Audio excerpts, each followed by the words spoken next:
Hello, my monstrosities. Hello once again. Today I bring to you Grotmas Day 2. But for you watching this, it's probably Day 3. Um, just a summary, I am releasing these a day later so the takes can bake a little bit more instead of knee-jerk reactions. And after, taking in more opinions and researching a bit heavily because I don't know every faction inside and out. And to that point, I really don't know Space Marines out of all the factions which you go like that's a large portion of the things to not know. But like Space Marines are definitely my weakest point. However, I like Dark Angels the most, followed by uh good question. But that's not what this is about. Either way, Dark Angels, you have your new detachment. And if you're watching this, word of disclaimer, I've already said I'm not the biggest Space Marine person, so I don't have in the back of my head all of the possible combinations of shit that can be attached. However, I do. Maybe it's just my own fucking ego, but I think I might have something to add to consider for people. I do have an okay track record with that one, as going for that. So, Grotmas calendar day 2. Also, shout out to the comments that told me. It tells you what's the next one. So, I'm a Tyranid player. So, see you tomorrow. Or maybe tomorrow. I'll get to that in a different thing. That's not what this is about. But if you are, I guess, newish or not understanding what's going on with Grotmas, everybody's getting a detachment. And you go over to Warhammer community for the downloads to get essentially another like index page of it. And today we have Lion's Blade Task Force. This is in the Lion's Claws. It is for Dark Angels. The rules for in the Lion's Claws. Each time an enemy unit, excluding monsters and vehicles, within engagement range of one or more Ravenwing units from your army falls back, all models in that enemy unit must take a Desperate Escape test. When doing so, if that enemy unit is battle shocked, subtract 1 from those tests. Okay? I'll be honest, I had work until 3 a.m. and these drop at 6 a.m. my time, if I remember correctly. I was half asleep, looked at it, read that first part, and said, "Oh, you guys are cooked." But I think there's something else. Going on to the next part, each time a Deathwing unit from your army declares a charge, if one or more units of that charge are within engagement range of one or more Ravenwing units from your army, add 2 to the charge roll. Restrictions: your army cannot include Dark Angels can include Dark Angels units, but it cannot include any Adeptus Astartes units drawn from any other chapter. So that's the detachment rule, and we should acknowledge the juggernauts. Okay, you are Dark Angels. You are competing with playing Gladius Task Force. Real quick, we know what Gladius does, but just a refresher.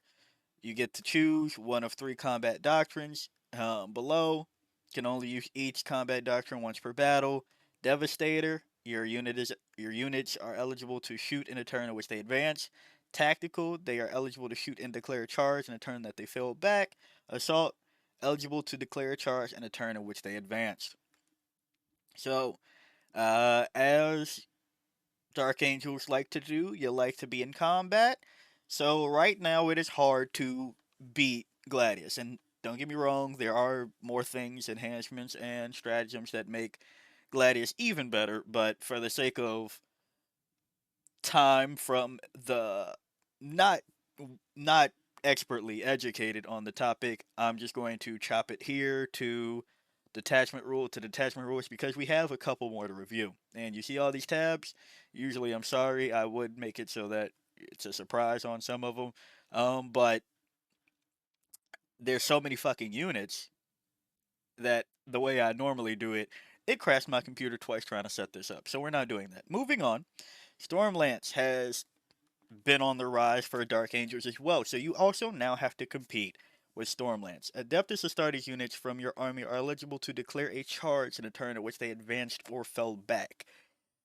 Yeah, again, you want to be in melee for most of the Dark Angel stuff. So we have either the option of doing a bunch of just movement fucking shenanigans or turbo charge shenanigans, as we've seen lately. All right, so keep those in mind. And then the other ones,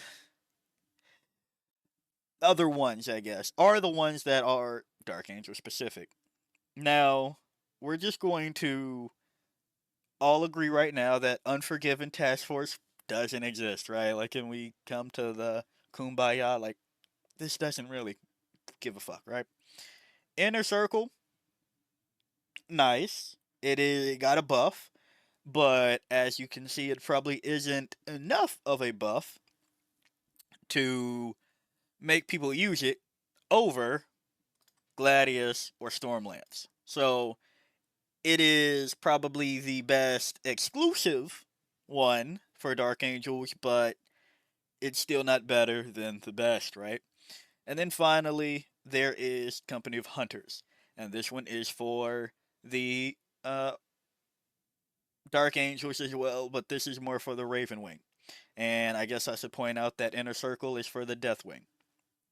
So, Company of Hunters gives your army the ability to shoot in a turn in which they advanced or fell back. And again, you kind of want to be in combat. So shooting is nice, but doesn't really have that just oomph that the other ones give you. Same restriction, yada yada yada. Except also in Company of Hunters, Outrider Squad units from your armies gain the battle line keyword. That's cool, right? Now we come back to Lions Blade Task Force before we get into the enhancements to digest what has happened here. Upon first reading it, this told me that this is your Challenge of the Emperor, Synaptic Nexus, Brood Brothers Auxilia, uh, flavor of Detachment, where you are taking pretty much opposing rule sets from your subset of an army, subfaction in the army, um, to bring them together in cohesion. And while I have told it for a long time that Challenge of the Emperor, I'm still so happy that I was right about that and nobody believed me until WCW, is the best way to play Custodes. Does that mean that that is going to be the best way for all things like it? As you can see from the other things that I said are around it, not quite.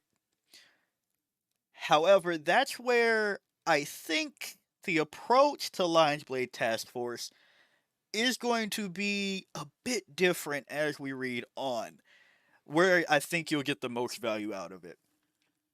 So let's start with the enhancements. Caliban Knight Armaments, 15 points. Adeptus Astartes model only. Add 1 to the damage characteristic of the bearer's melee weapons.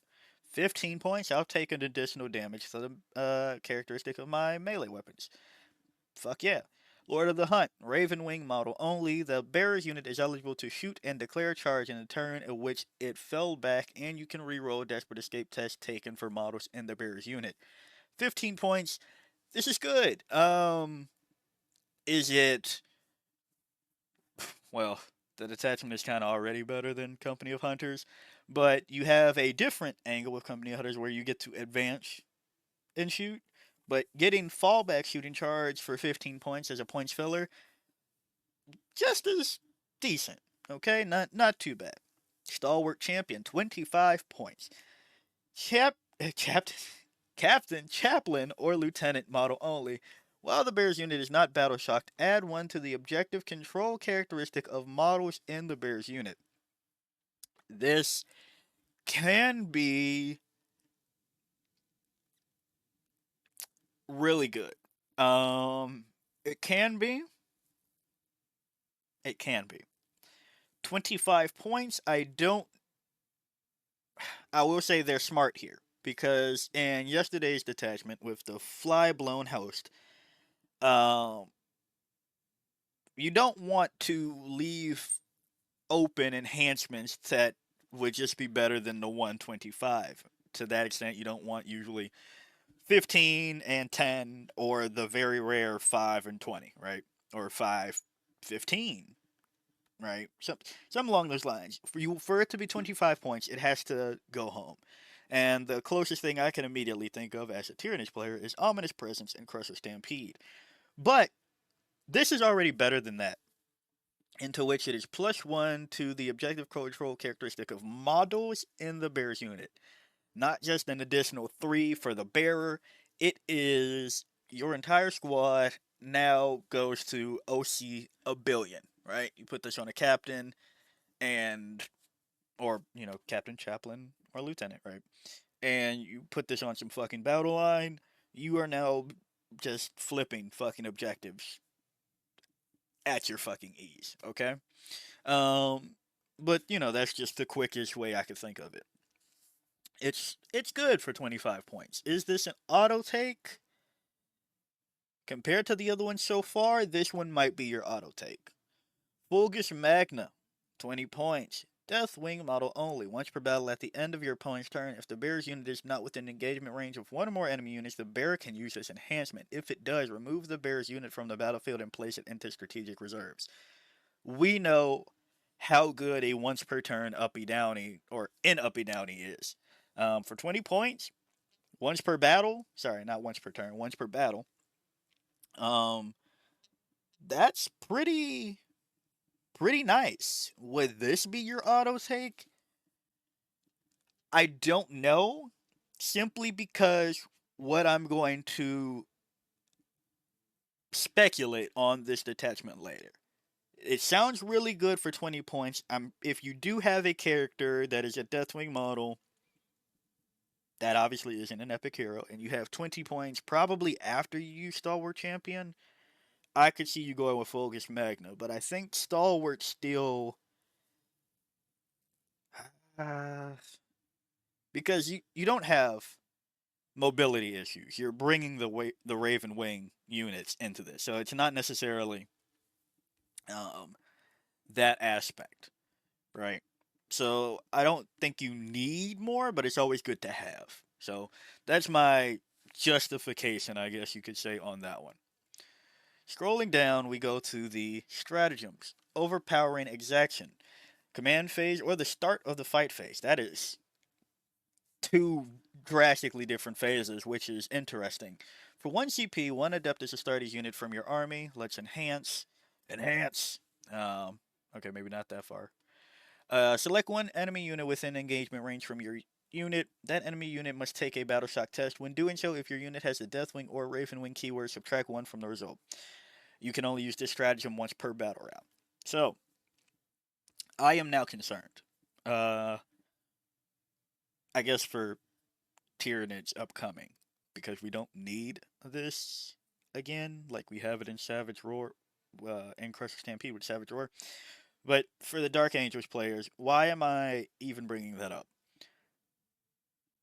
The last detachment, Flyblown Host, also in this spot, had something similar.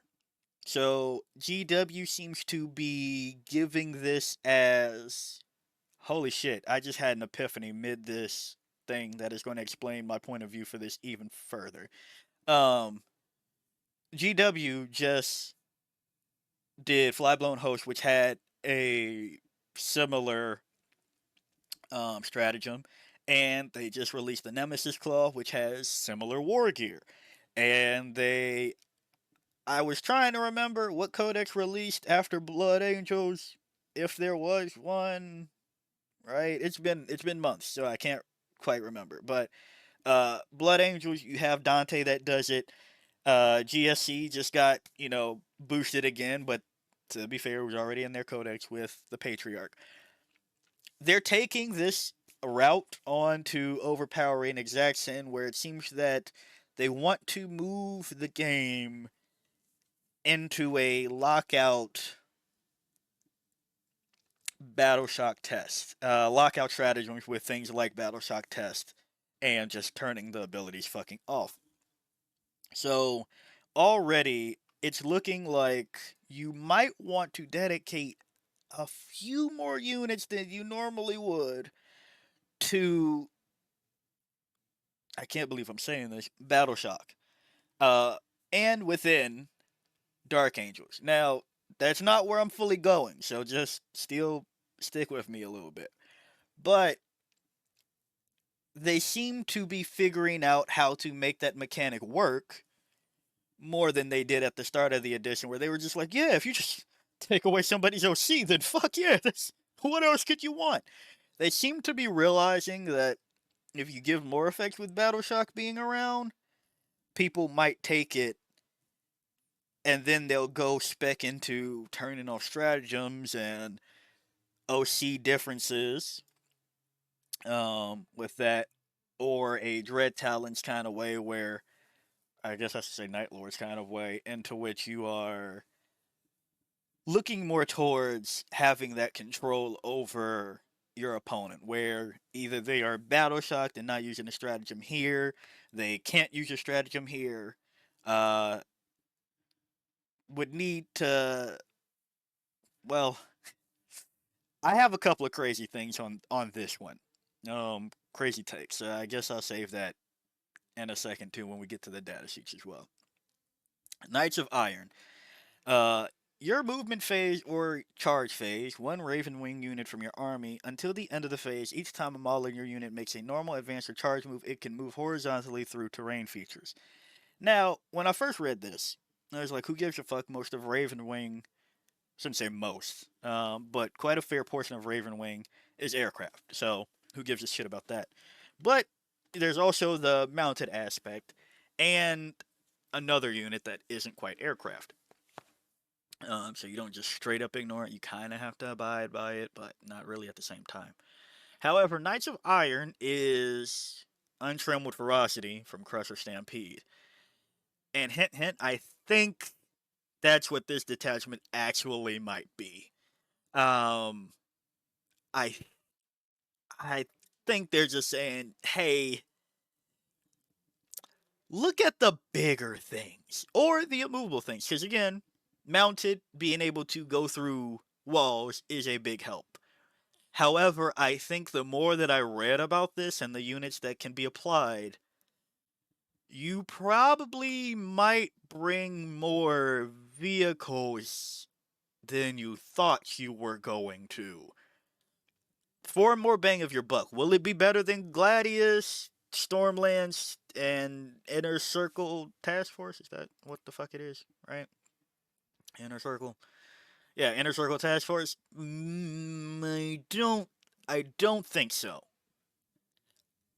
However, there are some nasty things that might be able to be done, and I'm still trying to let people know that Crusher Stampede is good, and hey, it's catching on. We just got a dub at a tournament, and people are finally catching on.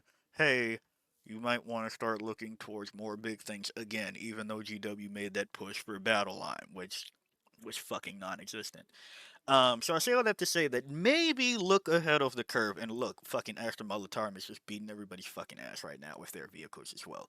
And we had that whole Outlander Claw situation before we just went into straight mobs. Anywho, just as an outlook for the meta, and Imperial Knights and Chaos Knights are actually kind of beating ass right now too.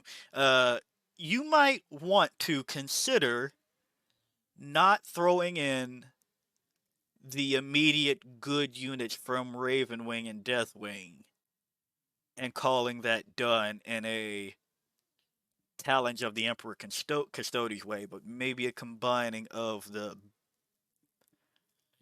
bigger units, because bigger isn't always better. But I think that might be where this detachment ends up. Armor of Contempt is Armor of Contempt, -1 AP. Illuminating Fire. Your shooting phase just after a Ravenwing unit from your army has selected its targets. That Ravenwing unit. Select one enemy unit within 12 inches of your unit that was selected as the target of one or more of the attacking unit's attacks. Until the end of the phase, each time a friendly Deathwing unit makes an attack that targets that enemy unit, add 1 to the wound roll. So, +1 to wound is always good. And this is where I go once more into maybe consider not the mounted of the Ravenwing, but the aircraft or the flyers of the Ravenwing. because if they have line of sight from any fucking where compared to trying to fit fucking outriders down a firing lane and giving the +1 to wound for your Deathwing Knight shooting, or your Deathwing, excuse me, shooting, that could be more potent when it's +1 to the wound on them. And again, it says Deathwing unit. It doesn't say, well, like right here, Deathwing infantry, hint, hint, Deathwing walker. I think, I think for damage output purposes, right? This might be a cover your ass detachment where you have aircraft getting a shot for illuminating fire, possibly a walker getting +1 to wound. That was able to go through a wall, and as the way that Imperial Knights have issues with CP, not CP, with OC, um, you have something like Stalwart Champion giving you bonus OC in places, and you're battle shocking your enemy, meaning they have 0 OC. Therefore, you win that one as well. And did I mention this is command phase or the fight phase for shit like this? I think, yeah, this is just my theory. But right now, it looks very better Chaos Knights version-y at first glance.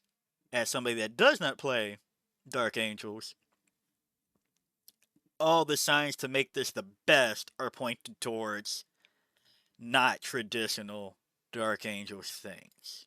Then we go to Strength and Unity. Fight phase just after an enemy unit has selected its target. One Adept is to start a unit from your army that was selected as the target of one or more attacking units' attacks. If that enemy unit is within engagement range of one or more Ravenwing units from your army until the end of the phase, each time a model in that unit makes an attack, subtract 1 from the hit roll. If that enemy unit is within engagement range of one or more Deathwing units from your army until the end of the phase, each time a model in that unit makes an attack, Terminator. Right? Um, Strength graded and toughness, subtract 1 from the wound roll. This is, once again, unit. It does not say infantry. Doesn't say any of that bullshit. If I'm just going to keep hammering my hypothesis because you've seen everybody else's videos that are probably telling you, yeah, throw in as Rael. Sure. You've seen everybody else's video, and again, I'm here to give an outsider opinion with this video to what you might want to be doing. This is a Deathwing unit in the fight phase. If you take a Walker into the fight phase and then make that -1 to wound, I think that can be fucking annoying. If you take a Raven Wing aircraft that finally got tagged by something flying, I'm being hyperbolic here, but just stick with me. You make that -1 to hit, they're once again just getting the fuck away and doing more Raven Wing shenanigans. So I think you just might want to pepper in more vehicles at the end of the day. Now, again, this is obviously good for not vehicles, right? I think we can agree on that much. But I think my general idea is that I'm a play to the strengths versus cover weaknesses kind of person. So if I know my shit is durable, I'll say fuck it, let's make it more durable. Probably before I'll go, well, I need to give it lethality. So that's my general play style across things. So yeah, I think that's my bias there. Inescapable Wrath, 2 CP. End of your opponent's charge phase. 1 Deathwing Infantry or Deathwing Walker unit from your army that is within 6 inches of one or more enemy units and would be eligible to declare a charge against one or more of those enemy units if I guess they miss as if. Oh, wait. And would be eligible to declare a charge against one or more of those enemy units if it were your charge phase. Alright, fuck it. Your unit now declares a charge that only targets one or more of those enemy units and you resolve that charge. Note, you don't get charge bonus. I'll be 100% with you. I kept reading this over and over again, and I was like, this is heroic intervention. I don't understand why you need a more expensive heroic intervention. I will say, a couple of people smarter than me on the subject have pointed out. Well, actually, let's just point it out for everybody. Okay, go to core rules, and let's go to where's my stratagems? Stratagems. Let's see if I can just do one of these. Heroic intervention. Okay.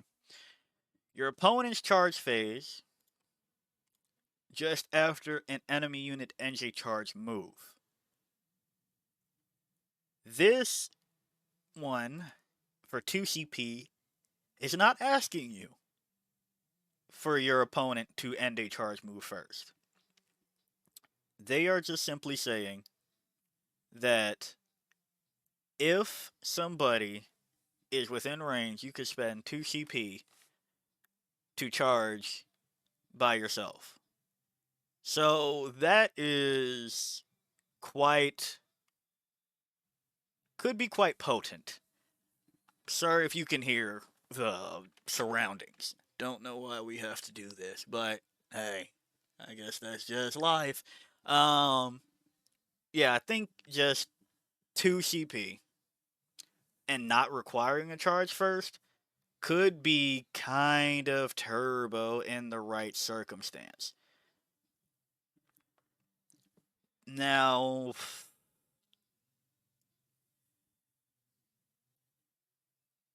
I can't say that it's always needed for 2 CP. Like, 2 CP makes it steep. However, we also have the fact that this does the thing that gives you the capability to effectively double a stratagem like you weren't able to do anymore with the battle tactic change, right? And it's a strategic ploy, so you wouldn't have been able to do that anyway. However, this gives you a lot of mission play. So for 3 CP in a turn, you get more out of what you normally would have got where your opponent didn't expect that turn to get cracked like that. It could be pretty okay. So that's the first look at the detachment itself and me like just hammering my hypothesis, right?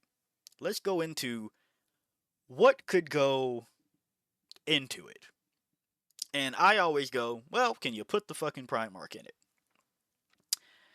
I think maybe it's kind of odd that you don't have any keyword to benefit from this at all, unfortunately. But for 285 points, maybe all secrets revealed once per turn when your opponent targets a unit from their army with a stratagem, but before the stratagem's effects resolve, if that unit is within 12 inches of this model, you can gain 1 CP, and that enemy unit must take a battle shock test. If that test was failed, in addition to that unit being battle shocked, that stratagem's effects are not resolved. Simply because we're talking about battle shock being a possible factor in this detachment, and you might want to look towards more CP generation methods. I think the Lion is worth a consideration. Is it the best option? Probably not.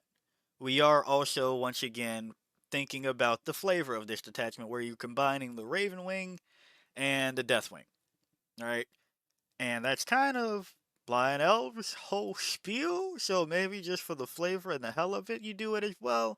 You also have the options of +1 to hit in melee, 6 inches around, or 4 up, feel no pain against mortals. Which, if you go the route that I'm thinking, where you make this the kind of super heavy route of Dark Angels, that might be more helpful than it would otherwise be. Like other uh Dark Angel units do have access to like Watchers in the Dark for that feel no pain versus mortals.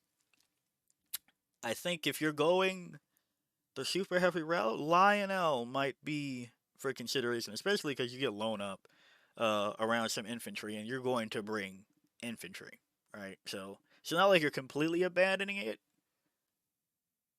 You have deep strike as well. This is a strong maybe. A strong maybe. Okay, maybe not a strong maybe. I know other people are gonna be like, hell no, I'm not bringing Lionel. But for an outsider looking in, it's not the worst it could be. Yeah, you don't get access to the stratagems, but if we're being fair, you kind of weren't bringing the lion anyway. Now, looking at the other ones, you didn't really get the shit anyway. So, yeah, 285. Still cheaper than my Norn Simulator at the current time of recording. I'm not salty, but hey. Deathwing Knights. Why not make the thing that's better, that's good, better? Um, naturally. So, Deathwing Knights, you were probably already thinking of slamming them in. 250 points per squad. It's it's okay. For what we're doing here, also giving them essentially because they have deep strike and you know the whole rapid ingress stratagem 0 CP feel. I guess I'll read it. Teleport Homer just in case. At the start of the battle, you can set up one Teleport Homer token from this unit anywhere on the battlefield that is not in your opponent's deployment zone. If you do once per battle, you can target this unit with the rapid ingress stratagem for 0 CP, but resolving that stratagem, you must set this unit up within 3 inches horizontally of that token and not within 9 inches horizontally of any enemy tokens, any enemy models. That token is then removed. Inner circle, each time an attack is allocated to a model in this unit, subtract 1 from the damage characteristic of that attack. Perfect. Um, you are bringing them, right? You're bringing them. And this gives you access to have Deathwing Knights that are deep striking and in some ways doing a 9-inch charge for 7 on the dice. And then when they just start beating somebody's ass, there you go. So there's that. And I should also go through and say it right now. Now that we've covered the big juggernauts of a, of a Dark Angel list, right? Um, literally and figuratively, I guess. Um, I have the characters pulled up because that's where you're going to be able to like look at how some of the things play. But here's the other thing, right? If we hover over Deathwing, you see all the shit that can have access to this keyword. And for that, you have shit like Ballistic Dreadnoughts, Brutalis Dreadnoughts, Land Raiders that, okay, don't worry about any Land Raider thing, Redemptor Dreadnoughts, right? These are the things into which you might want to, if you go with my hypothesis a little bit more, those are the ones that can benefit from some shit. Each time this model makes a ranged attack that targets a unit that is not below half strength, you can reroll the hit roll. Oh, that sounds good when I gave it, there we go, +1 to wound, right? Because again, it can have the Deathwing keyword with a bit of circle jerking. Okay. Brutalis Dreadnought. End of charge move. Tank shock. Tank shock, I guess. Well, tank shock, and then I'm saying like tank shock. It's a walker. Maybe inescapable wrath. Maybe strength and unity. And you are punching shit. Right. Redemptor Dreadnought. Each time an attack is allocated to this model, subtract 1 from the damage characteristic of that attack, 210 points. Again, Deathwing in combat could possibly -1 to wound, -1 damage. So just really quickly, it's a possibility. 5 attacks aren't the most amount of attacks I would like out of a melee combatant, per se. But if you bring a Redemptor Dreadnought, it doesn't have to be plan A to use Strength and Unity. That could be plan B after you used plan A of Illuminating Fire, and then they charged into you.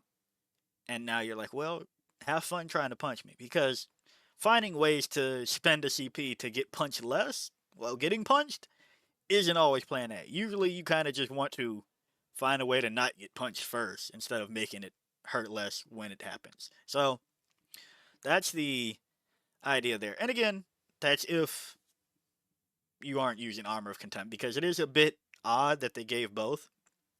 However, once more, this is speaking to the inescapable wrath situation in Heroic Intervention, where Heroic Intervention, again, requires somebody to charge, inescapable wrath does not. With Armor of Contempt and Strength and Unity, you also have the ability to essentially double up on a durability stratagem, right?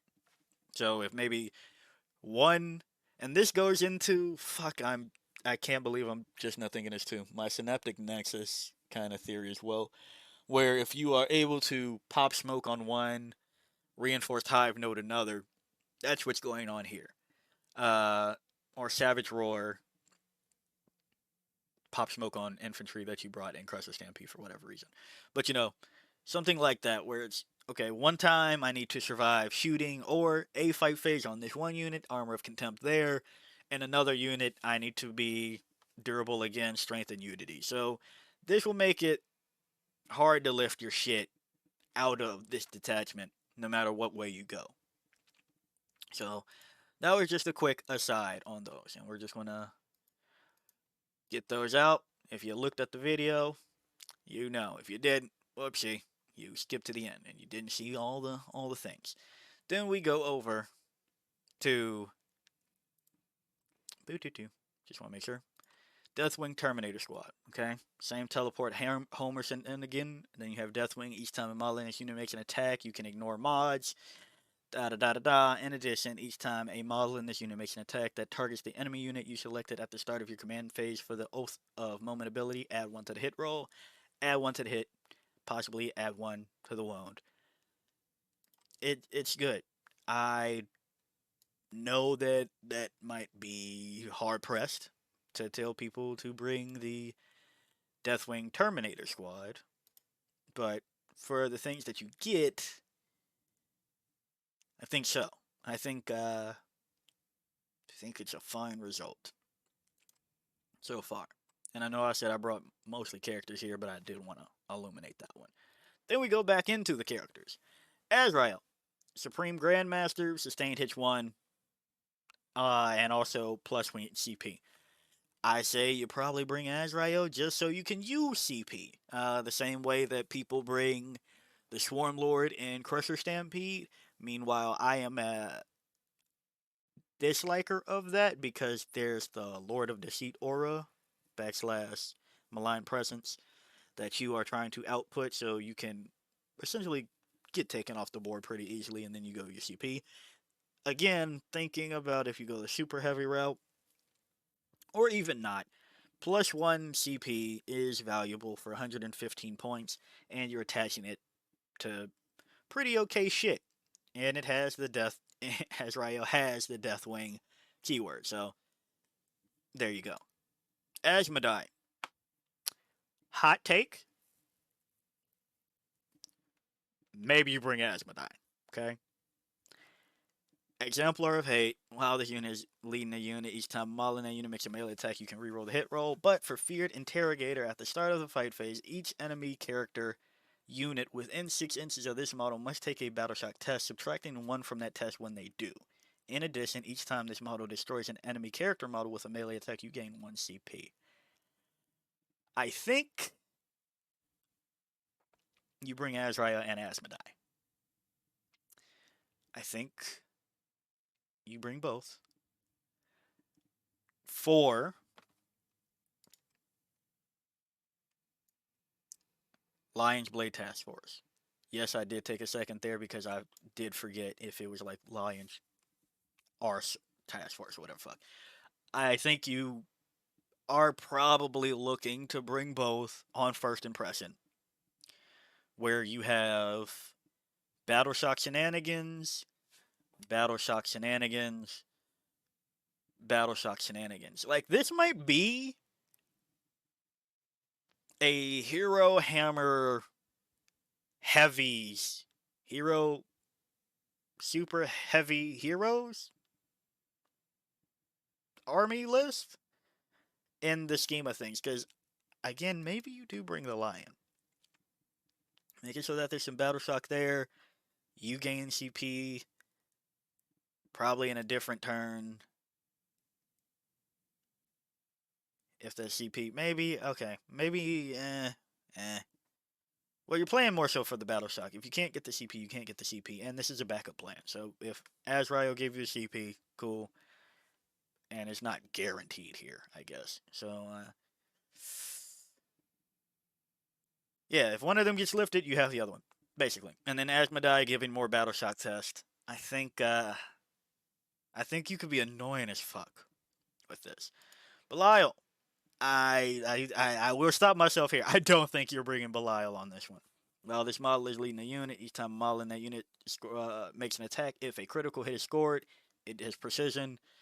And each time a melee attack is allocated to this model, after the attacking model's unit has finished making its attacks, roll 1d6. For each 4-up, the attacking unit suffers a mortal wound. Now, I saw continuing later from the Fly-Blown Host that people were talking about bringing the Lord of Contagion for a similar situation. However, the Lord of Contagion with the Fly-Blown Host has access to an enhancement to regenerate wounds, so that keeps proccing. Belial is an epic hero. I don't think you're going that route. So we're just going to take out Belial. Ezekiel, 4-up, feel no pain for the unit, and that's ass. But there is more Battle Shock testing. So if you want to play hard into it,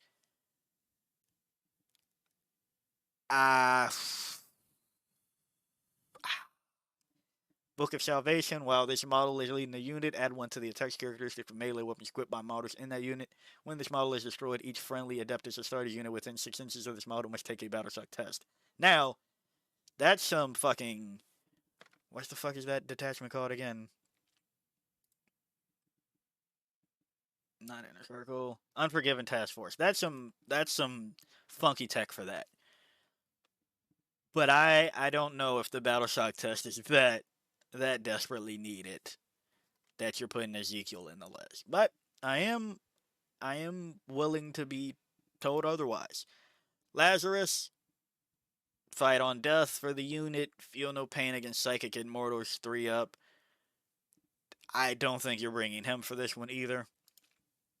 Samael.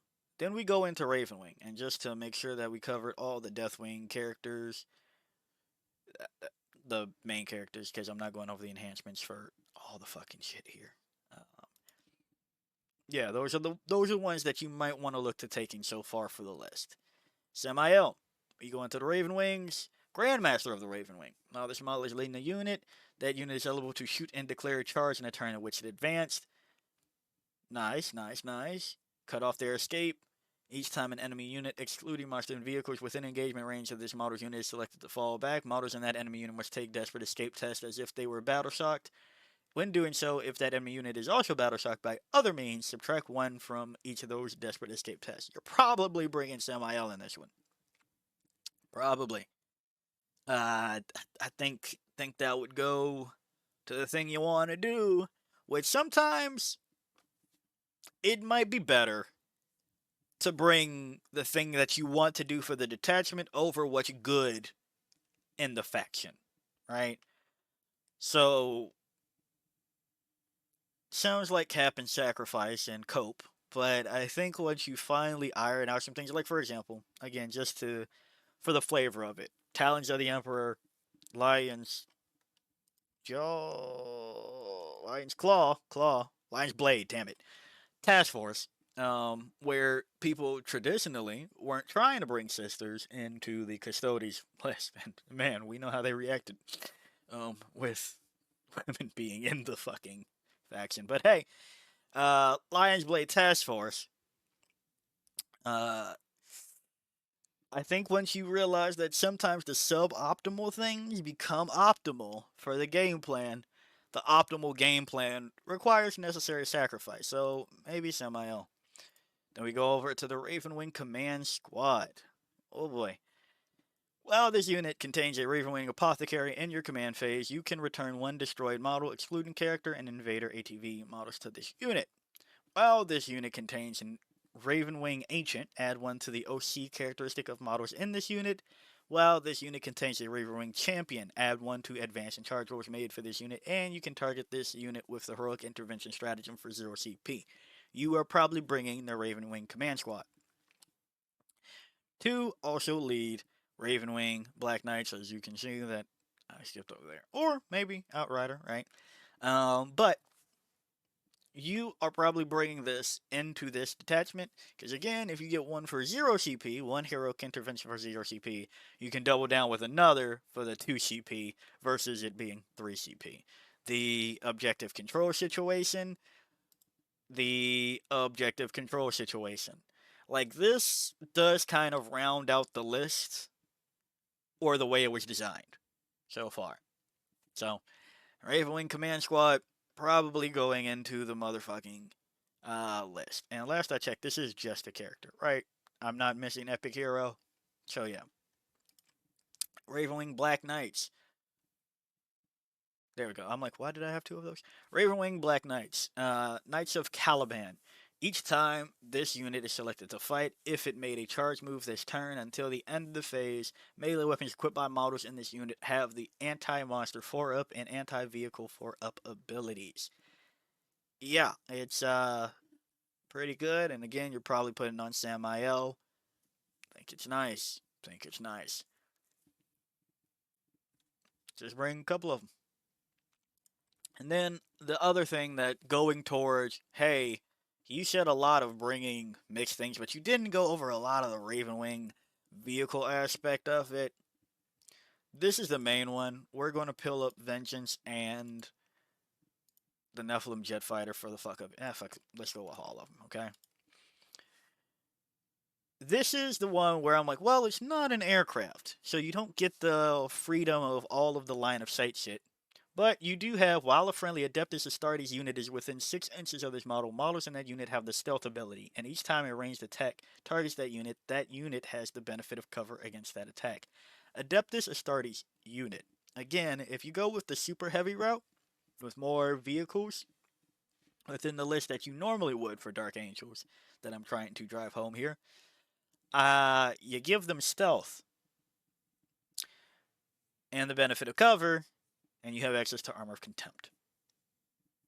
And then you have this one giving you sight lines, priming shit for the +1 to wound.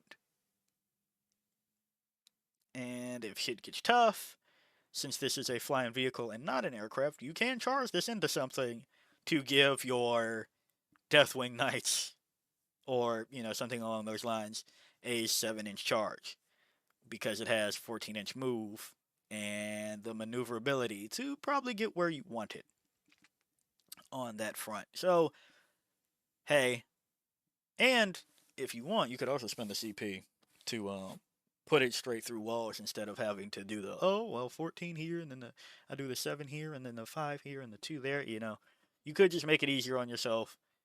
That's another trick from like a Crusher Stampede talker point of view, where it's like, no, you just went through the wall, okay? and you just used your movement characteristic. Fuck the fly keyword at that point.